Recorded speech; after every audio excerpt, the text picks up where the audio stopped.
Hello my friends and welcome back. Thank you very much for being with me again today. A short little video here with about 5 topics, all related to the garbage that occurs in Ukraine. And we start with a massive drone attack launched by the Russians. And the reason why I'm using this article coming from Ukrinform is because I will use an article from Sputnik telling us about the latest or the last 24 hours in Ukraine. So you will understand after I start reading this one. Ukrinform: air defenses shot down 64 Russian UAVs since start of the day. But this was on the 22nd, the second being yesterday. But I'm using this article because I'm going to complete it with a Russian report on the past 24 hours. So according to the General Staff, since one they did this. So the Air Forces detected or tracked 114 enemy air targets. These guys scrambled the aviation, anti-missile units, and so on. So according to the Ukrainians, they shot down 64 drones and 41 drones disappeared. Right? So this is 105 drones.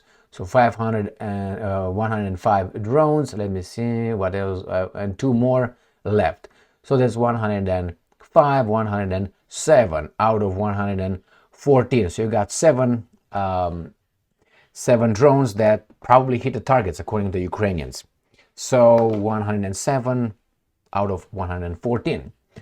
That's a pretty good ratio, don't you think? Or at least a percentage of success according to Ukrainians. Now let's see what the Russians say about the past 24 hours. Sputnik: Russian forces target Ukrainian airfields, destroy aircraft and equipment. This is 54 minutes ago on November 23rd, Saturday.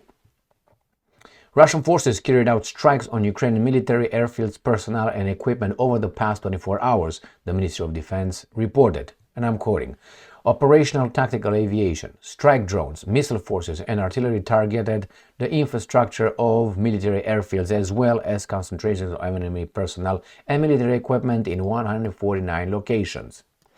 They also destroyed the Ukrainian Air Force MiG-29 jet fighter on the ground.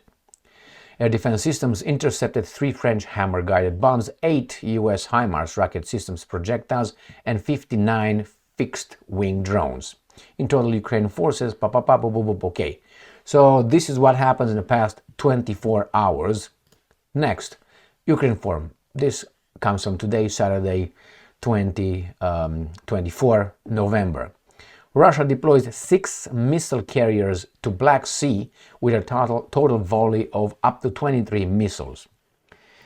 Isn't the Russian Navy already destroyed by the mighty Magura drones and the whatever Neptune anti-ship missiles?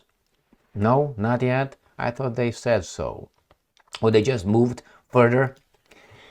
There are 6 enemy ships in the Black Sea, which are carriers of Kalibr cruise missiles. It's okay, the Ukrainians will destroy all of them with the Americans provided air defense system, so no worries. There are, and I'm quoting, 20 enemy ships in the Black Sea, of which 6 are carriers of Kalibr cruise missiles with a total volley of up to 23 missiles. There are no enemy ships in the Sea of Azov, the publication says. Now, whenever these guys are mentioning the presence of so many ships or any ships carrying Kalibr cruise missiles, the Russians are not over there just to have a little sail contest. They go over there to launch an attack. So this is in the morning of today, the Saturday. Now, obviously, in the morning here in the United States of America, over there is already afternoon. So I didn't find any massive attack yet launched by the Russians. Let's see the next article telling us how the Russians continue to advance in Donetsk. And this is according to the Ukrainians. Russian troops advance near 5 settlements in Donetsk Oblast. Deep state analysts. Yeah. So this is where I'm going to show you a different map, 2 different maps. Deep State, a group of military analysts, reported on the night of 22 to 23 November, so Friday to Saturday, that Russian forces had advanced near 5 settlements on the Kurakove front in Donetsk Oblast. The enemy has advanced near Velika, Novosilka, Rozdolnie, Maksimivka, Pushtinka, and Toretsk. So, where is this Kurakove? Let's go to the lowest fruit, lowest hanging fruit. This is Ukraine right here, and it is in Donetsk by Pokrovsk. Pokrovsk is, all right. Oh my God, look what happened here. So this is Pokrovsk, this is Donetsk. And they advance here. Kurakovka is by this reservoir. This is Kurakovo. So the Russians advance around. They're going to encircle this. Look how they are advancing here and there. And remember, this is the 22nd. And this is Kurakovo. They're talking about this area. I'm going to show you another map. Let's see if we get it right. Yeah, we get it, but they want me to agree with things. And you know how I am with agreeing. All right, so this is, again, Pokrovsk is here. This is what they're talking about by Kurakovo, this area. This is where they're going to close in here, and these guys will be trapped, whomever is over there. They advance here, they advance there. Definitely the Russians are on the roll here towards Pokrovsk, which is right here, very close, very close. So this is I hope the Ukrainians got their troops out of here. For I hope for the Ukrainian nation not to fight for other people's interests. Next one. All right, whatever these guys say. The situation near Velika remains highly challenging, with enemy forces launching multiple assaults. All right, so that's one. Next one. Let's find out the number of Ukrainian men. You know, the Ukrainians will fight till the last man. It's okay, they will import men from other areas of this planet to take care of the beautiful Ukrainian women, because they're going to need children. So that's going to be to the last Ukrainian. Let's see how many people this Zelensky Steins will throw in the war, the European war. Why? They're not from Europe, they don't care. All right, Sputnik. Media reveals number of men Ukraine may mobilize 49 minutes ago. So media is not the Russian media. I mean, they report, but it was done. This report comes from another outlet, from Financial Times right here. So they say the Kiev regime can potentially mobilize 3.7 million people, according to Financial Times report, based on data from the Verkhovna Rada Parliament's Committee on Economic Development. So Ukraine could conscript almost 4 million more men to fight the West proxy war with Russia, according to these guys. According to data from the Ukrainian Parliament Committee of Economic Development published by the Financial Times, the total number of male Ukrainian citizens aged 25 to 60 is 11.1 million, of whom 1.2 million are already serving in the armed forces. Now we don't know if it. Remember, this is coming from the Ukrainians, so it doesn't mean that that's correct. Could be maybe 5 million already serving, but they say 1.2 million. Another 2.9, so 3 million men live in regions liberated by Russia since the start of its military operation in February. So they are located in the area where the Russians took control, this area here. So these are a lost cause for these guys. Another 3 million live in regions liberated by Russia. 1.3 million men have left Ukraine, deserters. 1.3 million are disabled and unfit for military service, and 600,000 are exempt from military conscription as critical workers. That leaves 3.7 million men who can be mobilized. Of those, 2.8 million are self-employed and registered taxpayers, while 900,000 are not registered in the system, the article says. So, what are you going to do with these guys? Self-employed. You destroy your economy. So this is potentially 4 more million to be thrown in by the guys that want the Europeans to fight one another. I hope that it doesn't get to that point, but I don't think these guys will have any problem doing that. Why? They did bigger and better, let's put it this way. And let's go to the last article that I have here, and that comes from NPR, very trustworthy state-owned, American state-owned media. But nevertheless, NATO and Ukraine to hold emergency talks after Russia's attack with new missile. Well, I think you're right about that. So NATO and Ukraine will hold emergency talks Tuesday after Russia attacked a central city with an experimental hypersonic ballistic missile that escalated the nearly 33-month-old war. The conflict is entering a decisive phase, Poland Prime Minister Donald Tusk said on Friday, and taking on very dramatic decisions. You bet. I wonder why. Why? Oh, because the Russians are evil. We got the answer. So what do you think will these guys discuss over there?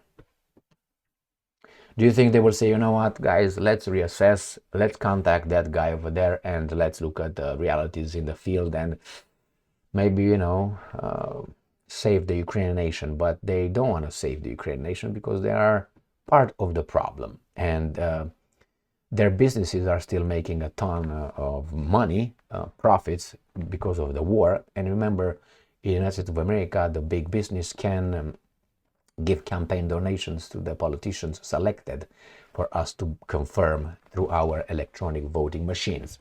So they will not do anything. Probably they will say, okay, we're going to bring more air defense systems, like a massage on a wooden leg. You have a wooden leg, but you massage it. It won't do anything. Why? Because this ballistic missile that the Russians used, there's no weapon to counter it. There's no weapon to counter, no air defense system. Now, it doesn't mean that they have to just lay down and say, okay, man, we're going to do what you asked Japan to do, which is unconditional surrender. But that's the point Ukraine will get to as it fights more and more and more at the orders of alien people, of foreigners.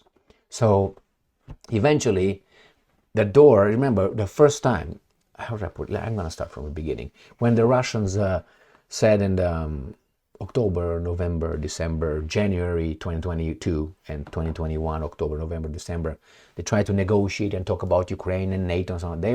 These were the options. These were negotiable. Then after the Russians got in Ukraine, all those things became like this. And then after the Ukraine withdrew or did not continue the negotiations in Turkey, and then the Americans and these guys got in and in and in more and more and more, it became even smaller. Now the Russians are on the offensive big time, so it becomes even smaller. Now these guys used this ballistic missile, ready for a nuclear missile. These guys will not, the Russians closed the doors because of these guys' decision more and more and more to negotiatables. So there's the non-negotiables and there are the negotiatables. So the negotiatables are smaller and smaller and smaller. That means you will fight until you're the last Ukrainians, as the masters have no problem doing that because they're not hurt, they're making profits. And we're going to occupy and we're going to control this territory with Ukrainians on it. So either way, these guys should have talked with Russia. But Ukraine was not independent before the 24th of February 2022. But it was not Russia and Ukraine talking. It was Russia talking to NATO, which is United States of America. So, they discussed about what's going on with this guy. So they were fighting for Ukraine. Well, Ukraine is going to be a non-state. The Ukrainian nation will be dispersed all over the world. But there's a warning. The Ukrainians that are dispersed right now, they hate certain people and certain countries because they will say this is a consequence of this and that and that. And those people will have children wherever they are. And the children will work in those countries. And those people will live lives in those countries. And then little by little, they will want to climb the ladder of, whatever it's over there in the society. And they might get politicians, they might get on the defense ministry of different countries with nuclear weapons, and these guys, or maybe businessmen, and these guys will not forget that they got their parents, or they got in those countries, and they were forced to leave Ukraine because of that guy, that country, and that country. So then what? The same thing with this thing in Middle East. Yeah, you can destroy this organization, but the problem is don't destroy the organization. You have to destroy the spirit. You have to destroy the idea. So these guys will. On the contrary, these guys created a new echelon of people who will fight Russia forever.